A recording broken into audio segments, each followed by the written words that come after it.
பைபிளிலே ஒரு கூட்டத்தார் இருந்தார்கள். ஒரு ஜனக்கூட்டம் இருந்தது. தங்கள் இஷ்டம் போல வாழ்ந்த அந்த ஜனக்கூட்டம் என்னவானதென்று பைபிளில் இருக்கிறது. பார்க்கலாமா? ஒரு முறை பார்க்கலாம் வாங்க. நியாயாதிபதிகள் 3வது அதிகாரம் 7வது வசனத்திலிருந்து வாசிக்கிறேன். இப்படி இஸ்ரவேல் புத்திரர் கர்த்தருடைய பார்வைக்கு பொல்லாப்பானதை செய்து தங்கள் தேவனாகிய கர்த்தரை மறந்து பாகால்களையும் தோப்பு விக்கிரகங்களையும் சேவிக்கிறபோது கர்த்தர் இஸ்ரவேலின் மேல் கோபமூண்டவராகி கடைசி வரியை வாசிக்கிறேன். இப்படியே இஸ்ரவேல் புத்திரர் கூசான் ரிஷாதாயிமை 8 வருஷம் சேவித்தார்கள். இஸ்ரவேல் ஜனங்கள் தேவனுடைய நியமங்களையெல்லாம் மறந்துவிட்டு சிருஷ்டி கர்த்தரையே மறந்து சிருஷ்டியை பூஜிக்க ஆரம்பித்து இஷ்டம் போல வாழ்ந்து கொண்டிருந்தார்கள். தேவனுக்கு கோபம் உண்டது. உங்களை சிருஷ்டித்த என்னை கண்டுகொள்ளாமல், உங்களை சிருஷ்டித்த என் வார்த்தைக்கு செவிசாய்க்காமல் நீங்கள் உங்கள் இஷ்டம் போல வாழ்கின்றீர்களே. வேதம் சொல்லுகிறது, நேசிக்கிற தகப்பன் கட்டாயம் சிட்சிப்பான். எனவே தேவன் என்ன செய்தார்? இந்த இஸ்ரவேல் ஜனங்களை சிட்சைக்கு ஒப்புக் கொடுத்தார். கூசான் என்கின்ற ஒருவருக்கு இந்த இஸ்ரவேல் ஜனங்களை அடிமைகளாக ஒப்புக் கொடுத்து விட்டார். இப்படி எத்தனை வருஷங்கள்? 8 வருஷங்கள். தாங்க முடியாமல் அழுதார்கள், கதறினார்கள். ஆண்டவரே, ஏன் எங்கள் வாழ்க்கை இப்படி ஆகிவிட்டது? ஏன் இப்படி மோசமான நிலைமை? எங்களால் தாங்க முடியவில்லை என்று அழுத வேளையில தேவன் இரக்கம் பாராட்டி அழுகிறார்களே பாவம் என்று அவர்களை அந்த அடிமைத்தனத்திலிருந்து விடுதலை செய்து விட்டார். அப்படி அடிமைத்தனத்திலிருந்து விடுதலை பெற்ற பிறகு அந்த இஸ்ரவேலர்கள் என்ன செய்திருக்கணும்? நாம் தேவனை விட்டு விலகி வாழ்ந்ததினால்தான், நாம் நம்முடைய இஷ்டமான வாழ்க்கை வாழ்ந்ததினால்தான் 8 ஆண்டுகள் அடிமை வாழ்க்கை நாம் வாழ்ந்தோம். இனிமேலாவது ஜாக்கிரதையா இருக்க வேண்டும் அப்படின்னு நினைக்கணுமா வேண்டாமா? நான் நினைக்கல. என்ன செஞ்சாங்க? வாங்க 12வது வசனம். இஸ்ரவேல் புத்திரர் மறுபடியும் அப்படின்னு என்னங்க அர்த்தம்? மறுபடியும் அப்படின்னா என்ன அர்த்தம்? இதுக்கு முன்னால செய்த மாதிரியே, இதற்கு முன்னால நடந்துகிட்ட மாதிரியே மறுபடியும் கர்த்தரின் பார்வைக்கு பொல்லாப்பானதை செய்தார்கள். அவர்கள் கர்த்தரின் பார்வைக்கு பொல்லாப்பானதை செய்தபடியினால் கர்த்தர் எக்லோன் என்னும் மோவாபின் ராஜாவை இஸ்ரவேலுக்கு விரோதமாய் பலக்க பண்ணினார். 14வது வசனம். இப்படியே இஸ்ரவேல் புத்திரர் எக்லோன் என்னும் மோவாபின் ராஜாவை 18 வருஷம் சேவித்தார்கள். இப்ப எத்தனை வருஷம் சொல்றீங்களா பார்க்கலாம்? எத்தனை வருஷம்? 18 வருஷம். அதுக்கு முன்னால 8 வருட காலங்கள். என்ன தப்பு செய்ததற்காக? தேவனாகிய கர்த்தருக்கு விரோதமாய் வாழ்ந்ததற்காக. தேவன் என்ன செய்தார்? சிட்சைக்கு அவர்களை ஒப்புக் கொடுத்தார். எத்தனை வருட காலம் சிட்சை அனுபவித்தார்கள்? 8 வருட காலம்.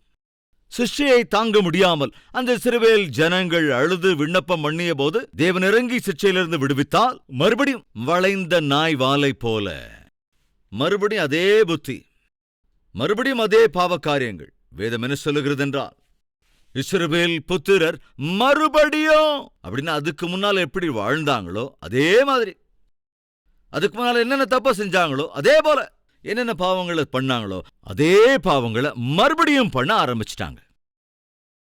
தேவன் கவனித்தார். இனி பிரயோஜனம் இல்லை. இப்ப 18 வருடங்கள் அவர்களை என்ன செய்தார்? சத்துருவை சேவிக்கும்படி அடிமையாக ஒப்புக் கொடுத்தார்.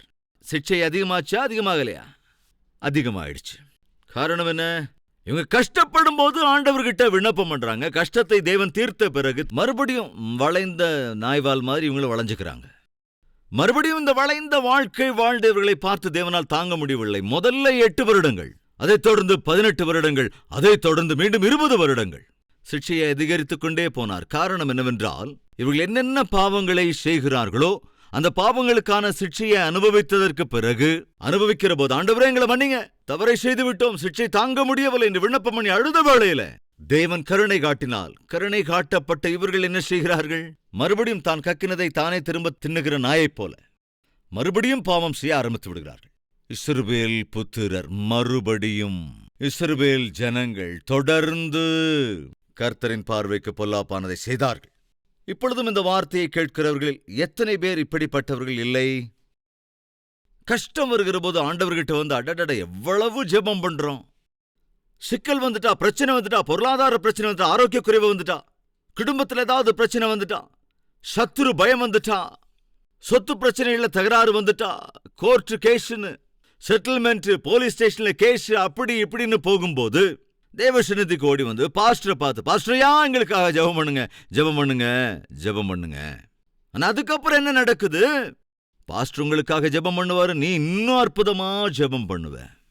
உன்னுடைய ஜெபத்தை கேட்டு, ஊழியக்காரரின் ஜெபத்தை கேட்டு தேவன் மனம் இறங்கி அந்த சிக்ஷையிலிருந்து தப்புவித்தால், அப்படி தப்புவதுதான் தாமதம், கஷ்டங்கள் தீர்வதுதான் தாமதம், உடனே நல்லாகிறது தான் தாமதம், ஆரோக்கியம் கொஞ்சம் சரியாகிறது தான் தாமதம். மறுபடியும் ஆரம்பிச்சிருவோம், மறுபடியும் ஆரம்பமாயிடும். என்ன பாவ காரியங்கள் இருக்காங்களா இல்லையா? அப்படிப்பட்டவங்க தயவு செஞ்சு கவனிங்க. நம்ம நிறைய பேரு சின்ன வயசுல இருந்தே பாவத்துக்கு அடிமையா இருக்கிறாங்க. சின்ன வயதுல இருந்தே அருவருப்பான பாவ காரியங்களுக்கு அடிமையாகி போய் கட்டப்பட்டு கிடக்கிறார்கள். அதோடு என்ன நினைக்கிறார்கள்? என் வாழ்க்கை அவ்வளவுதான், இந்த பாவ கட்டிலிருந்து என்னால் வெளியே வர முடியாது என்று நினைத்துக் கொண்டே இன்னைக்கு வரைக்கும் அதிலிருந்து வெளியில வரணும்னு முயற்சி செய்யல. ஆனால் இன்று உனக்காக ஒரு நல்ல செய்தி தேவன் சொல்லுகிறார். அது என்னவென்றால், நீ எப்பேற்பட்ட பாவியாயிருந்தாலும், எந்த பாவத்துக்கு எத்தனை காலம் நீ அடிமையா இருந்தாலும், உன்னுடைய பாவத்தை ஒரே ஒரு நிமிஷத்துல உன்னுடைய பாவ கட்டுக்களை அறுத்தெறியக்கூடிய, உன்னை சுதந்திரத்திற்குள் வழிநடத்தக்கூடிய தேவன் இருக்கிறார். அவர்தான் ஆண்டவராகிய இயேசு கிறிஸ்து.